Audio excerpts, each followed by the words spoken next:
Hello friends, welcome to my YouTube channel.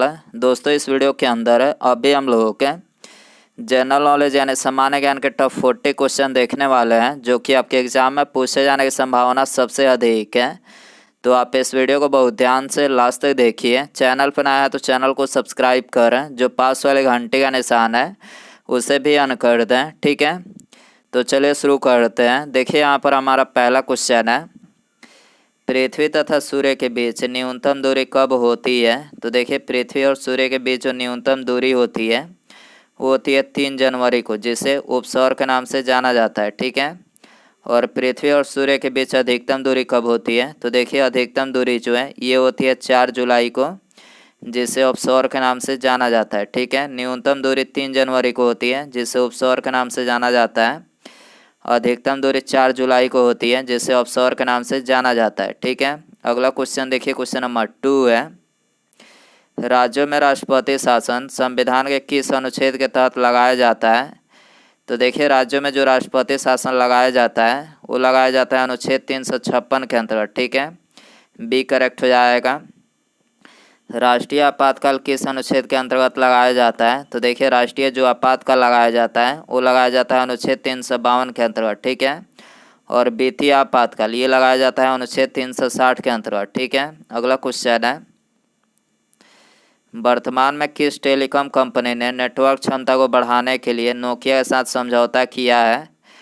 तो देखिए, अभी वर्तमान में एयरटेल कंपनी ने नेटवर्क क्षमता को बढ़ाने के लिए नोकिया के साथ 1 बिलियन $1 बिलियन का समझौता किया है, ठीक है। सी करेक्ट हो जाएगा। नोकिया के एमडी और सीईओ कौन है। तो देखिए, नोकिया के एमडी और सीईओ जो है वो है राजीव सूरी, ठीक है। और एयरटेल के एमडी और सीईओ कौन है। तो देखिए, एयरटेल के एमडी और सीईओ जो है वो है गोपाल विट्ठल, ठीक है। अगला क्वेश्चन है, इनमें से कौन सुमेलित नहीं है। तो देखिए, यहाँ पर जो दूसरा ऑप्शन दिया गया है नेहरू रिपोर्ट है, ये सुमेलित नहीं है। ये कब हुआ था। तो ये हुआ था 1928 में, ठीक है।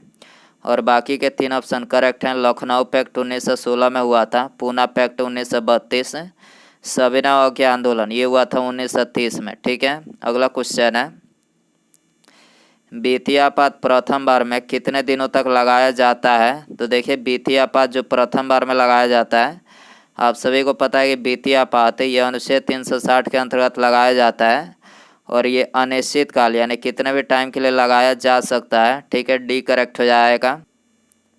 राष्ट्रपति प्रधानमंत्री की नियुक्ति करते हैं तथा उसके परामर्श पर अन्य मंत्रियों की नियुक्ति करते हैं, किस अनुच्छेद में वर्णित है।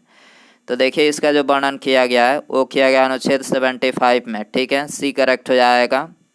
अगला क्वेश्चन है, विश्व का सबसे ऊंचा पठार कौन सा है। तो देखिए, विश्व का जो सबसे ऊंचा पठार है वो है पामीर का पठार, जिसे तिब्बत के पठार के नाम से भी जाना जाता है, ठीक है। अगला क्वेश्चन है,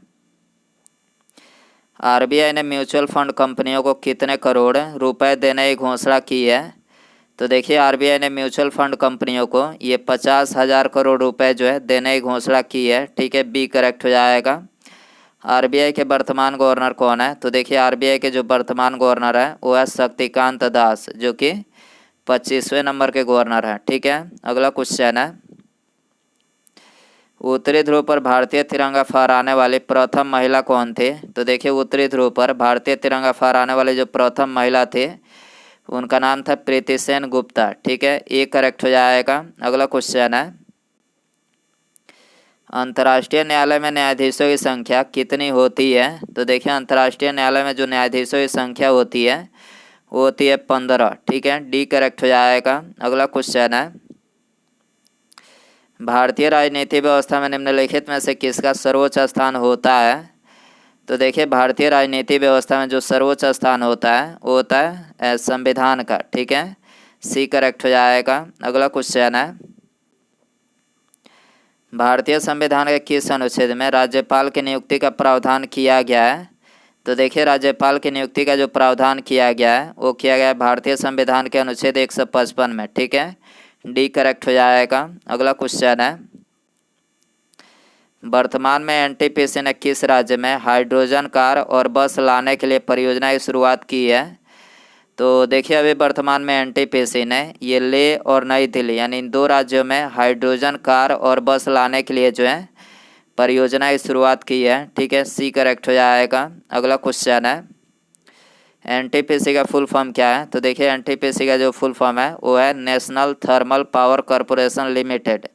ठीक है, एनटीपीसी की स्थापना कब हुई थी?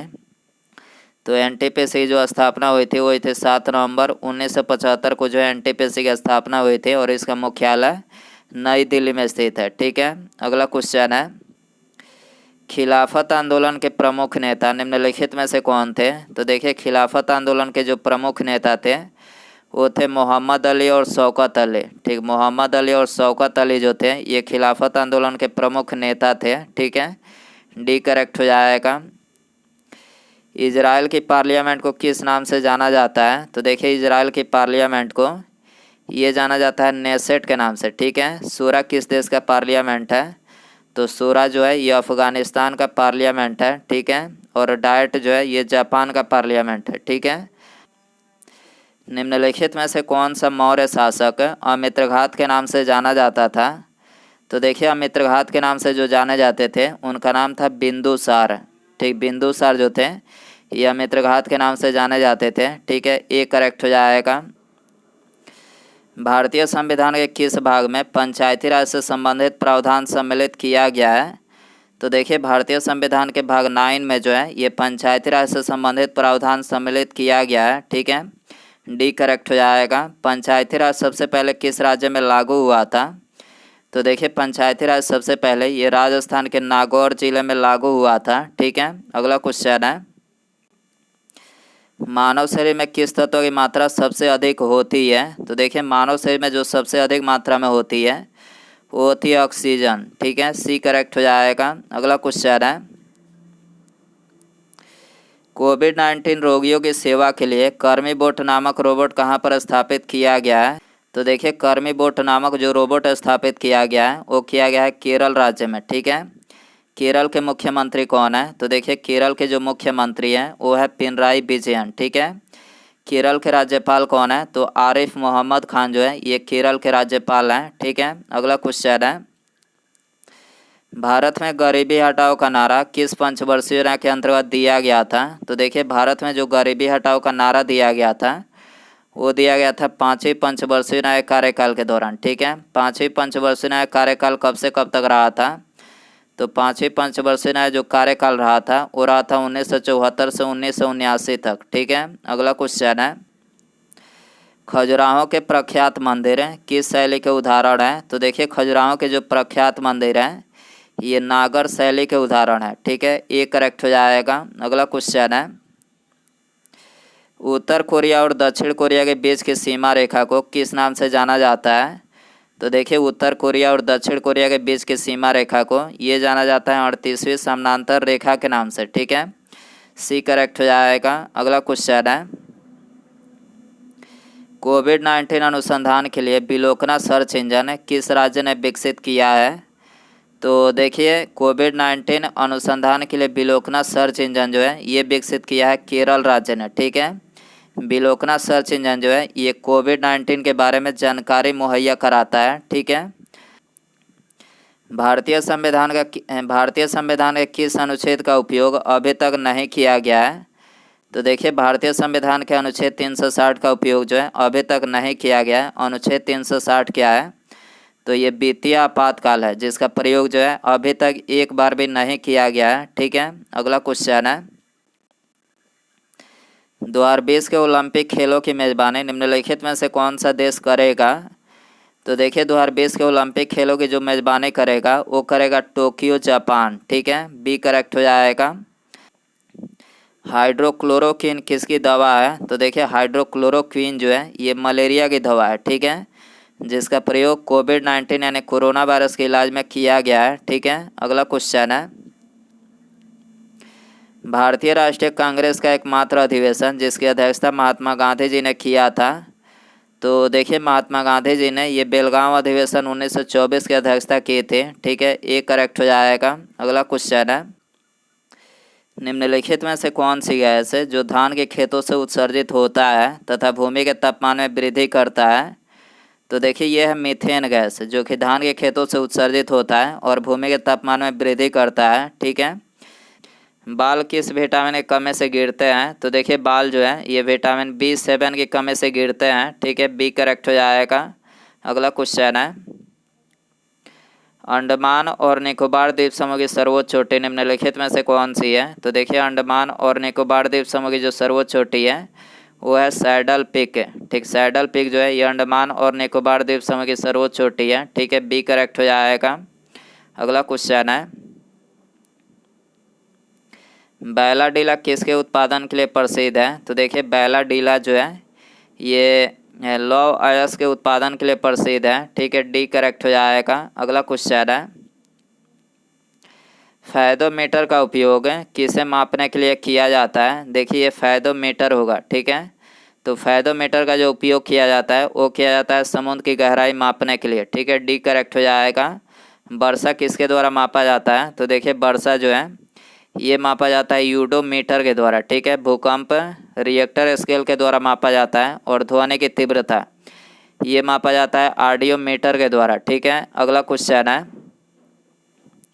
दूध में निम्नलिखित में से क्या नहीं होता है? तो देखिए दूध में ये आयरन जो है नहीं होता है और बाकी ये तीनों कैल्शियम, प्रोटीन और फास्फोरस यानी ये तीनों होता है। ठीक है, ए करेक्ट हो जाएगा। अगला क्वेश्चन है, रक्त में एंटीजन और एंटीबॉडीज़ के अध्ययन को क्या कहा जाता है? तो देखिए रक्त में एंटीजन और एंटीबॉडीज़ के अध्ययन को ये कहा जाता है सीरोलॉजी। ठीक है, सी करेक्ट हो जाएगा। अगला क्वेश्चन है, पीलिया रोग मानव शरीर के किस अंग को प्रभावित करता है? तो देखिए पीलिया रोग जो है ये मानव शरीर के यकृत को प्रभावित करता है। ठीक है, डी करेक्ट हो जाएगा। अगला क्वेश्चन है, रेफ्रिजरेटर में खाद्य पदार्थ को ताज़ा रखने हेतु सुरक्षित तापमान कितना है? तो देखिए रेफ्रिजरेटर में खाद्य पदार्थ को ताज़ा रखने हेतु जो सुरक्षित तापमान है वो है 4 डिग्री सेल्सियस। ठीक है, बी करेक्ट हो जाएगा। अगला क्वेश्चन है, भारतीय संविधान में वर्णित मौलिक कर्तव्य को किस देश के संविधान से लिया गया है? तो देखिए भारतीय संविधान में वर्णित मौलिक कर्तव्य को ये लिया गया है रूस के संविधान से। ठीक है, ये करेक्ट हो जाएगा। अगला क्वेश्चन है, निम्नलिखित में से कौन सी पुस्तक महात्मा गांधी जी के द्वारा नहीं लिखी गई है? तो देखिए यहाँ पर जो तीसरा ऑप्शन दिया गया है गीता रहस्य, ये महात्मा गांधी जी के द्वारा नहीं लिखी गई है। किसके द्वारा लिखी गई है? तो ये पुस्तक जो है बाल गंगाधर तिलक के द्वारा लिखी गई है। ठीक है, और बाकी ये तीनों पुस्तक है हिंदू स्वराज, मेरे सपनों का भारत और सत्य के साथ मेरा प्रयोग, ये तीनों पुस्तक जो है महात्मा गांधी जी के द्वारा लिखी गई है। ठीक है, सी करेक्ट हो जाएगा। उसके बाद यहाँ पर हमारा अगला क्वेश्चन है, शिव समुद्रम परियोजना किस नदी पर अवस्थित है? तो देखिए यहाँ पर आपको 4 ऑप्शन दिया गया है। ऑप्शन ए पेनार नदी, कृष्णा नदी, चेनाब नदी या फिर कावेरी नदी। तो दोस्तों आप इसका आंसर जो है कमेंट बॉक्स में ज़रूर बताएं और आप इनमें से कितने क्वेश्चन सही कर पाएँ ये भी कमेंट्स में बताएं। और चैनल पर नया है तो चैनल को सब्सक्राइब कर जो पास वाले घंटे का निशान है इसे भी ऑन कर दें। ठीक है, मिलते हैं अगले वीडियो में। Thanks for watching.